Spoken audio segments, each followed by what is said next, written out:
Masu sauraron mu a daidai wannan lokaci barka da warhaka, barka da jimirin kasancewa da mu inda muke karanto muku littafin mu mai suna Zinariya.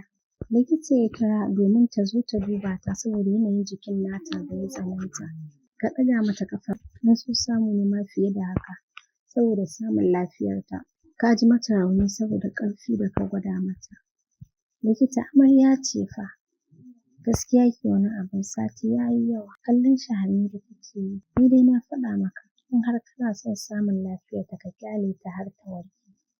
Daga haka ta ajiye magunguna ta yi tafiyarta. Lumshe idanuwa ta yi, take barci ya yi awon gaba da ita. Mansur kuwa goya hannayen shi ya yi a baya, nan ya shiga Safa da Marwa. Yana ayyana yadda zai yi sati ɗaya ba tare da ya kusance ta ba. A yanzu da ya ji daɗin da take tattare da ita ba ya jin zai iya danne buƙatar shi. Fita ya yi ya je ya siyo musu abin da za su ci. Lokacin da ta farka baya ɗakin, yunƙurawa ta yi da niyyar tashi amma sai ta kasa.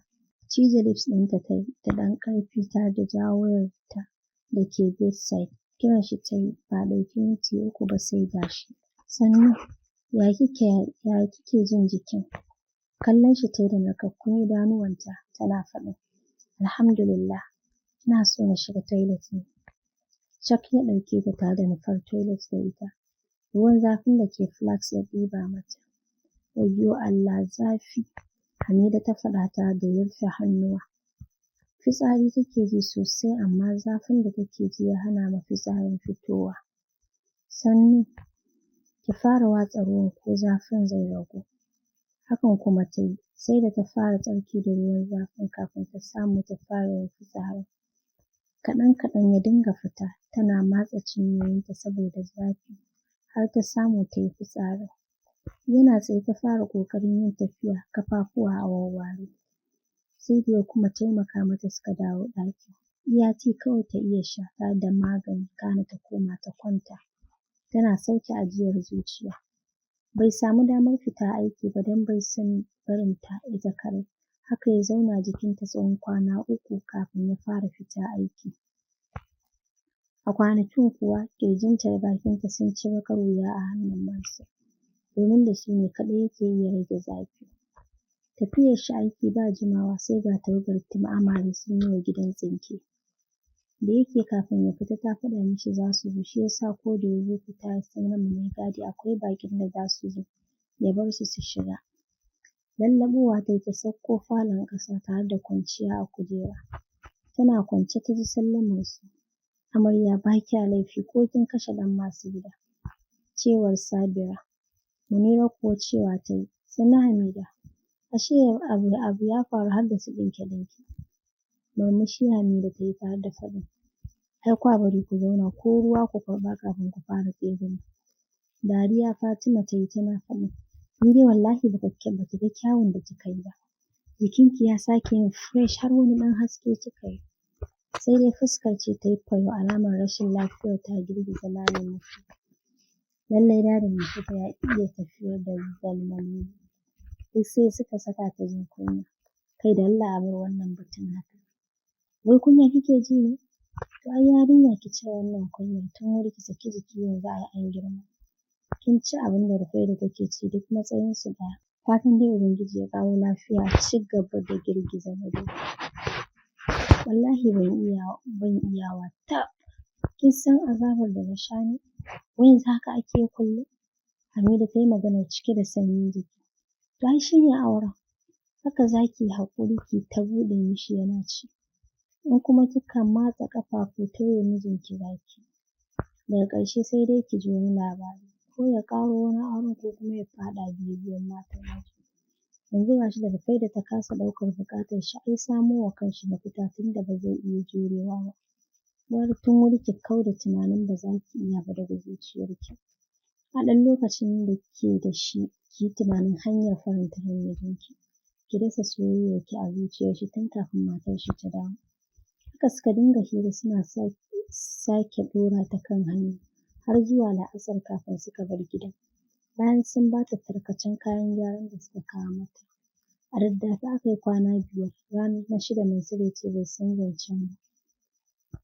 Cikin kwanakin shi ya san azabar da ya sha. Haba abban Mufid ka ji likita fa ta ce a bari sai sati. Girgiza mata kai yayi kamar zai fashe da kuka yana faɗin wallahi Hamida ba zan iya ba. Wannan kwanakin ma baki san da yaya nayi sa ba. Kuka ta fashe da shi tana faɗin wallahi Allah har yanzu bai gama warkewa ba. Jawo ta yayi jikin shi yana lallashin ta. Yi haƙuri ki daina tsoro ba zan yi miki da zafi ba. Tana jin shi ya saɓule mata rigar jikinta tare da kashe wutar ɗakin. A hankali ya fara ƙoƙarin ɗaukar hanyar yana sauke ajiyar zuciya jin yadda wurin ya sake haɗewa ga wani daɗin da ta ƙara. Buɗe ƙafa mana please, ya yi maganar cikin rawar murya. Nonuwanta na hannun shi yana matsa su yayin da yake lasar tsakiyarsu zuwa wuyanta. A hankali yake fitar da ita.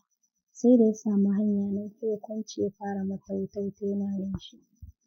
Kin ƙara daɗi, wash Hamida za ki fashe ni wayyo.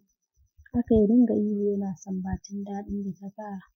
Hamida kuwa shiru ta yi tana sauke ajiyar zuciya. Ya ɗauki tsawon lokaci kafin ya matse ta sosai yana fitar da numfashi har jikin shi na rawa. Kamar wanda yake yin fitsari, haka yake sake madarar shi yana datsewa har ya cika mararta. Kwanciya yayi yana mayar da numfashi, can sai ya miƙe ya miƙo mata magani guda biyu. Maganin menene? Ta faɗa tana kallon ƙananan ƙwayoyin da ke hannun shi. Na gajiya ne, ya faɗa tare da miƙa mata ruwa. Sai da ya tabbata da ta sha maganin sannan ya shiga toilet. Yana fitowa ita ma ta shiga ta yi wanka. Da asuba ma da ita ya fara kafin ya yi wanka ya tafi masallaci. Haka aka cinye sati huɗu kullum dai abu ɗayan nan shi ake yi. Sam Mansur bai ɗaga mata ƙafa ta gefen kwanciya. Tun tana jin zafi har ta fara sabawa tana jin daɗin abu. Damuwarta maganin da yake ba ta da sunan na gajiya. Kullum ba fashi sai ta sha shi. Yau suna zaune a falo yayin da take kwance cikin jikin shi ta ce, Abban Mufid ka ce za mu je wurin goggona amma shiru. Shafo fuskar ta yi tare da faɗin, to ai gani ne kwanaki ba ki da lafiya shi ya sa ma ban yi maganar zuwa gidan goggon ba. Maraice fuska ta yi tana faɗin, don Allah mu je yanzu mana. Ina son ganin goggona. Miƙewa ya yi da ita a jikin shi suka haura ɗakin shi. Kafin dai a shirya sai da ya gama jagwalgwala sannan suka yi wanka suka shirya. Ajiye ta ya yi da tare da sayayyar da suka yi mata yana faɗin da yamma zai dawo su wuce. Ta gidan ya yi kyau don komai tsaf-tsaf da sallama ta shiga. Don ta iske goggo na tsaye cikin gida tana jiran shigowar Mansur don ta yi tunanin shi ne. Da yake ya saba zuwa gaishe ta tare da hidimta mata. Sai ta ji muryar Hamida tana sallama. Lale da zuwa Hamidata, ta faɗa tare da rungume Hamida. Saboda tsananin farin cikin ganin goggo kuka ta saka. Haba Hamida me abin kuka a nan? Goggona ke ma kin san dole na yi kuka. Na daɗe fa ban gan ki ba. Goggo ta ce, Masha Allah, Hamida kin yi kyau ga wani sheƙin da kike yi. Jikinki ya murje kin yi ƙilƙil abinki. Ni da farko ma na ɗauka Mansur ɗin ne ya zo gaishe ni. Da ke jefi-jefi yakan zo mu gaisa. Ga hidima. Hamida ki zauna lafiya da mijinki. Ki kyautata mishi. Wallahi na ji daɗin ganin ki fes abinki. Goggo ta faɗa tare da shafo fuskar Hamida. Dariya suka yi a tare. Ai kuwa sun sha hira sosai. Lokacin da ya zo ɗaukar ta ji ta yi kamar kar ta koma. Shigowa ya yi suka gaisa da goggon sannan ya fita. Tashi ku je Allah ya ƙara haɗa kanku. Ayya, goggo don Allah ki ce mishi ya bari na kwana. A'a, kar mu yi haka da ke. Tashi maza ki bi mijinki. Haka na fito ba don na so ba. Muka dawo gida. Rayuwa ta ci gaba da tafiya har muka cinye wata biyu muna cikin na uku. Ina iyakar bakin ƙoƙari na wurin kyautata wa Mansur. Ina haƙuri wurin jurewa buƙatar shi tunda shi mabuƙaci ne sosai. Sam baya wasa ta fannin sex, ga shi da wuta-wuta yake bai iya sex a hankali ba. Idan Mansur na sex da ni ji nake kamar marana zai ɓalle saboda jijjigar da nake yi. Ni ma yanzu in ba da ƙarfin nake yi ba, bana jin daɗi tunda ya riga da ya sabar min da haka. Ina kwance cikin jikinsa sai ga kiran Rufaida. Hamida ya gida? Lafiya ƙalau anty, ya Mufid ɗina yake? Rufaida ta ce yana lafiya ga shi yana barci. Na ce ki dawo ki kintsa gidan don ina bisa hanya. Tana gama faɗar haka ta kashe wayar. Miƙewa na yi zaune daga jikin shi ina faɗin. Me yasa baka faɗa min batun dawowarta ba? Shi ma zaune ya tashi yana faɗin. Ni kaina ban san da batun dawowar ba in ba yanzu da take faɗa miki ba. Dan ko jiya mun yi waya bata faɗa min ba. Shiru Hamida ta yi tana jin wani tashin hankali a ƙasar ranta.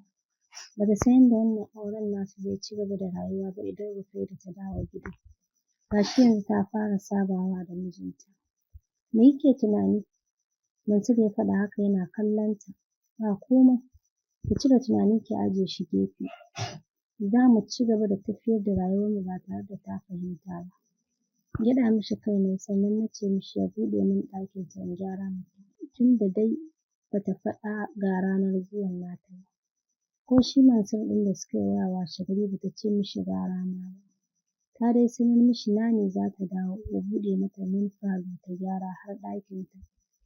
Murmushi kawai ya yi a ranshi tare da kashe waya. 3 days tana kicin za ta dafa musu abincin rana ta fara jin wani yanayi. Ƙamshin girkin bai mata ba.